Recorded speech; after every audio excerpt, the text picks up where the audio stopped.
ছোটবেলা থেকে অনেক জীবন সংগ্রামের মধ্যে দিয়ে বড় হওয়া নেহা এখন নেহা কাক্কার নামেই সকলের কাছে পরিচিত এবং তিনি হলেন ভারতীয় শ্রেষ্ঠ গায়িকাদের মধ্যে অন্যতম একজন। তার জীবনের কিছু কথা আজ আপনাদের জানাবো। চলে এসেছি আমি প্রিয়া। আশা করি সকলে ভালো আছেন, আমিও ভালো আছি।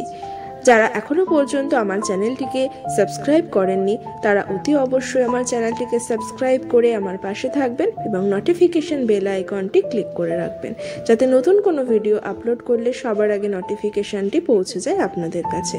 থ্যাংক ইউ সো মাচ এবং সম্পূর্ণ ভিডিওটি দেখার অনুরোধ রইল। নেহা কাক্কার 1988 সালের 6 জুন উত্তরাখণ্ডের ঋষিকেশে জন্মগ্রহণ করেন। তিনি বলিউডের নেপথ্য কণ্ঠশিল্পী টনি কাক্কার ও সোনু কাক্কারের ছোট বোন এবং তারা দুজনেই গায়ক। নেহা কোনো রিচ ফ্যামিলি থেকে বিলং করতেন না। অনেক কষ্টের মধ্যে দিয়েই তিনি বেড়ে উঠেছিলেন। শোনা যায় তার বাবা একজন সিঙ্গারা বিক্রেতা। সেই নিয়ে তাকে স্কুলে তার বন্ধুরা খুব রাগাতো। সেই সময় নেহা খুব ছোট, তখন তার দিদির কাছ থেকে তিনি অল্প অল্প করে গান শেখা শুরু করলেন। দিদি সোনু ও দাদা টনি জাগরাতে গান গাইতেন। নেহাও তাদের সাথে কখনো কখনো গান গাইতে যেতেন। খুব অল্প টাকার বিনিময়ে তারা পুজোর অনুষ্ঠানে গান গাইতেন। এরপর যখন নেহা 4-5 বছরের, তখন তিনি একটি সিঙ্গিং কম্পিটিশনে অংশগ্রহণ করেন। কিন্তু নেহাই একমাত্র কম্পিটিটর যার বয়স ছিল অনেক কম, কিন্তু তারপরেও নেহাই সেই কম্পিটিশনে প্রথম হন। নেহা, সোনু ও টনি এনারা জাগরাতে গান গেয়ে সংসারের দারিদ্রতা কিছুটা মোচন করেছিলেন এবং বাবার পাশে এসে দাঁড়িয়েছিলেন। এর ফলে তাদের সংসারে একটু সুখ স্বাচ্ছন্দ্য ফিরে আসে।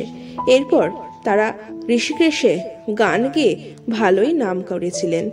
এরপর একদিন সোনু তার বাবাকে বললেন, দিল্লিতে অনেক সুযোগ সুবিধা পাওয়া যাবে, আমরা ঋষিকেশের থেকেও দিল্লিতে আরো অনেক বেশি অনুষ্ঠান করার অফার পাবো।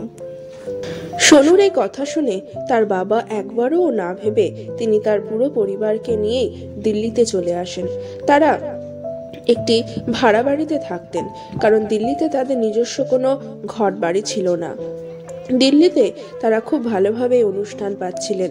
তার বাবার একটি পুরনো স্কুটার ছিল, তাতে করেই নেহা ও সোনুকে জাগরাতে পৌঁছে দিতেন তার বাবা। নেহা এক ইন্টারভিউতে বলেন, তাদের সাফল্যের পেছনে তার বাবার ভূমিকা অসীম। নেহা কখনো কোনো জায়গায় গান শেখেননি। তিনি আরও বলেন যে তার দিদির কাছে তার ছোটবেলা থেকে গান শেখা। তার কাছে তার দিদি সোনুই একমাত্র আইডল। এরপর দিল্লিতে নেহা হোলি পাবলিক স্কুলে পড়াশোনা আবার শুরু করেন। নেহা দিল্লিতেই বেড়ে উঠছিলেন এবং দিল্লির উত্তর নগরের নিউ হোলি পাবলিক স্কুলে পড়াশোনা করেন। তিনি 4 বছর বয়সে গান গাওয়া শুরু করেছিলেন তার দিদির কাছে। তিনি বিভিন্ন পুজোর অনুষ্ঠানে গান গাইতে যেতেন। 2006 সালে ইন্ডিয়ান আইডলে তিনি প্রতিদ্বন্দ্বিতায় অংশগ্রহণ করেন।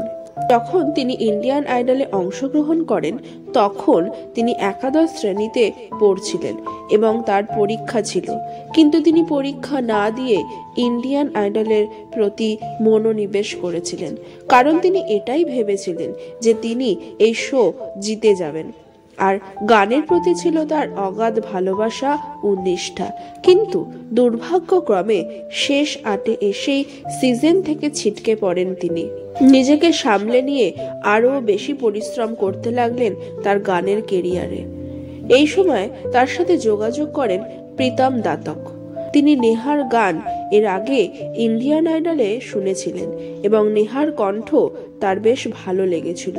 তারপর নেহাকে দেখো যারা চলচ্চিত্রে গজব হয়েও রামা গানটি করার জন্য বলেন। এই গানটি নেহা রেকর্ড করার পরেও আবার সুনিধি চৌহানকে দিয়ে রেকর্ড করানো হয়েছিল, কারণ নেহার গলা এই গানটির জন্য একদমই উপযুক্ত ছিল না। নেহা তখন আবারও ভেঙে পড়েন। এরপর 2008 সালে তিনি তার প্রথম অ্যালবাম লঞ্চ করেন, নেহা দ্য রকস্টার, যার সঙ্গীত পরিচালনা করেন মিথ ব্রাদার্স। এই অ্যালবামের গানগুলি খুব জনপ্রিয় হয়ে ওঠে মানুষের কাছে। এর ফলে বলিউড মিউজিক ডাইরেক্টরদের নজরে আসেন নেহা। এরপর তাকে দিয়ে লায়ারে লায়া এই গানটি গাওয়ান। কিন্তু এই গানটি রেকর্ড করার সময় নেহা খুব নার্ভাস হয়ে যান, তাই গানটি তিনি ভালো করে রেকর্ড করতে পারেননি। পরে গানটি আবার অন্য সিঙ্গারকে দিয়ে গাওয়ানো হয়েছিল। খুব কঠিন সময় চলছিল নেহার। বলিউডে তো তিনি পৌঁছে গিয়েছিলেন, কিন্তু তার গান মিউজিক ডিরেক্টরদের পছন্দ হচ্ছিল না। তিনি এই কঠিন সময়ে তার মনোবল হারিয়ে ফেলেননি। তিনি এটাই সিদ্ধান্ত নেন যে তিনি আরও পরিশ্রম করবেন। এরপর তিনি টিভিতে রিয়েলিটি শোতে যান, জো জিতা ওহি সুপারস্টার, আর কমেডি শোতেও তিনি অংশগ্রহণ করেন। 2011 সালে সেকেন্ড হ্যান্ড জবানি গানটি রেকর্ড করার সুযোগ পান। এইবার তার এই গানটি রেকর্ডিংও হয় খুব ভালোভাবে এবং গানটি রিলিজও হয়, যা সঙ্গীত প্রেমীদের মন জয় করেছিল। এরপর থেকে তাকে আর পিছনে ফিরে তাকাতে হয়নি। তিনি একের পর এক বিভিন্ন চলচ্চিত্রে গান গেয়েছেন, যেমন তার মধ্যে রয়েছে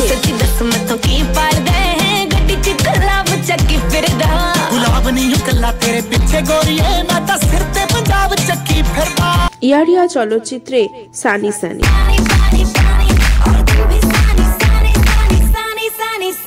কুইন চলচ্চিত্রে লন্ডন থুমাকদা,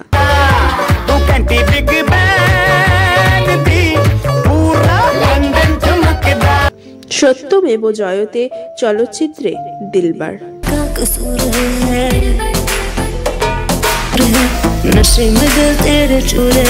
রক্ত চলচ্চিত্রের গান মে তেরা বয়ফ্রেন্ড।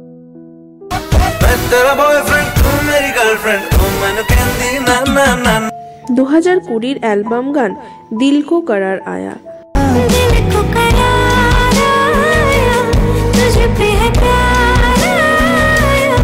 স্ট্রিট ডান্সার চলচ্চিত্রের গান গরমি।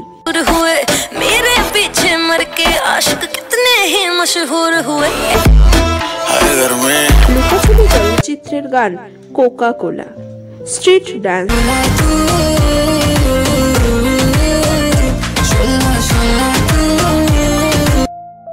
গব্বর ইজ ব্যাক চলচ্চিত্রে হানি সিং এর সাথে আও রাজা।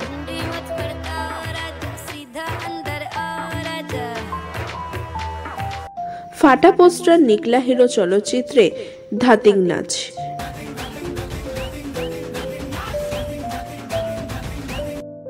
2022 অ্যালবাম গান বারিশ মে তুম নেহা কাক্কার ও রোহনপ্রীত সিং এর এই গানটি।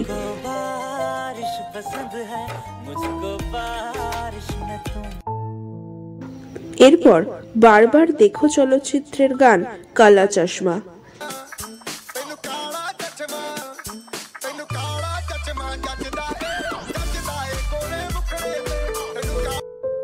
কেজিএফ চলচ্চিত্রের গান গলি গলি।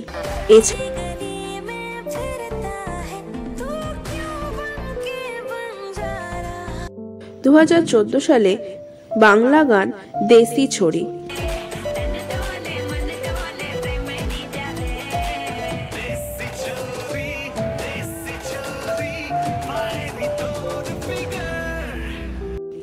এবং 2015 সালে বাংলাদেশি ভারত যৌথ প্রযোজনায় তৈরি অ্যাকশন চলচ্চিত্র অগ্নি 2 তে ম্যাজিক মামুনি।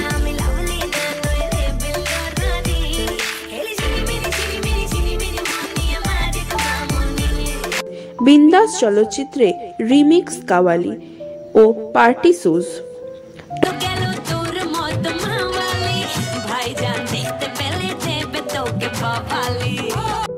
টনি ও নেহা কাক্কারের গান কর্মে মিউজিক বাজা।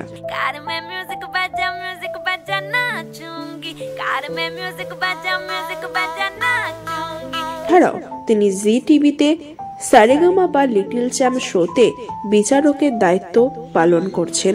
তাহলে এই ছিল আজকের নেহা কাক্কারের শুরু থেকে বর্তমান পর্যন্ত জীবন কাহিনী। আপনাদের কেমন লাগলো ভিডিওটি অবশ্যই কমেন্টসের মাধ্যমে জানাবেন, আর যাওয়ার আগে অবশ্যই একটি লাইক করে যাবেন। যারা এখনো সাবস্ক্রাইব করেননি তারা সাবস্ক্রাইব করে আমার পাশে থাকবেন। Thank you so much.